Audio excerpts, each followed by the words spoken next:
Kia ora koutou, hope you're all well and getting into your studies. As I mentioned, I just thought I'd make a little video on how to use or access and use our library database. So first of all, hopefully you've all been able to log into Moodle. I think we've ironed out all the problems from early on. And I am signed in as a student at present, just so it should look the same. So for students, don't forget, we've got all our services available to you, including the Study Hub, which has some additional learning opportunities for you. But today we're going to look at getting into the library. So just to go back, just through our dashboard. And up the top, we've got our links to our library, and that should open in a new link. And what I'm going to do, I'm just going to choose a topic off our assignment sheet, our assessment sheet, and I'm going to paste that into our library search. Now, I'm going to narrow it down already. I'm just going to, just this saves a little bit of time. If I do a search here, it's going to be very broad, and it's saying, oh, you searched for anywhere.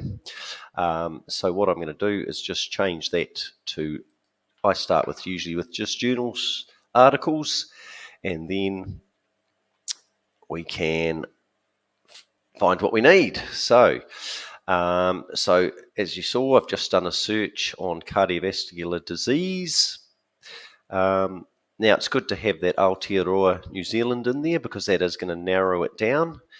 You can see there's 610 journals, 11 newspaper articles, 4 magazines and 1 ebook. If I was to take out the Aotea, it does increase by quite a considerable amount. Now we've got 127,000 journal articles and the likes.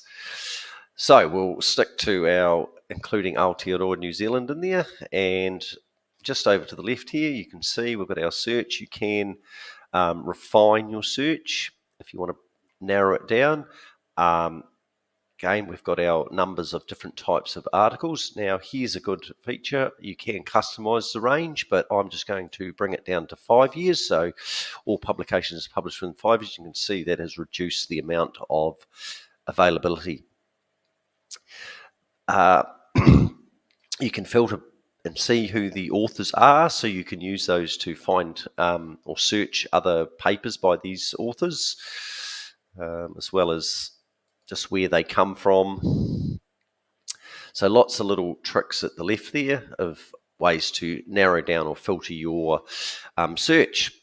So we're just sort of skimming and scanning at this stage to find information for our assignment. So we can go through our journals at this stage, or you might decide, I want to narrow it down and just use newspapers and just have a look at the two. I'm going to keep them all up there. But again, you can just take that off and then you've just got your newspaper articles. So I'm going to have a quick look at this article, and I'm just going to skim through and see what it's about, some subject topics. It's got other details about when it was published and where. This will link you through to the main text, or the full text is available online, but I just want to do a quick read at the moment, and it's these icons here that I want to look at next. You can also flick through the different articles up the top here through your quick look, and so those links also available here. But as I said, you can skim through all the articles you've saved up the top here. But let's say we've had a quick read of this article. We think, that might be a good one. I want to keep that for later. I can save the item here, and it's now stored up here, so I can go back to it.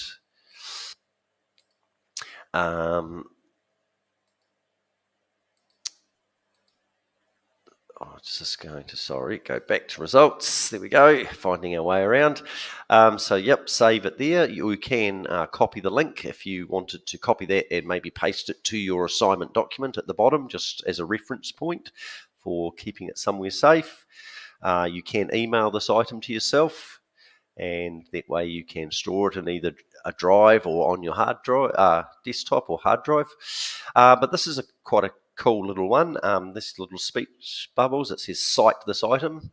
So if I decide, yes, I'm going to use this article in my assessment, I'm going to click on the speech bubbles and I'm going to go to the little drop down here and APA referencing.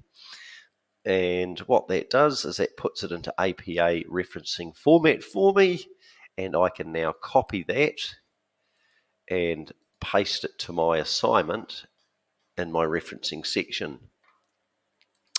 So hopefully that is a little bit of help of how to get around our database and save items quickly and research quickly. Yeah, good luck, and I will see you all soon. Ka kite.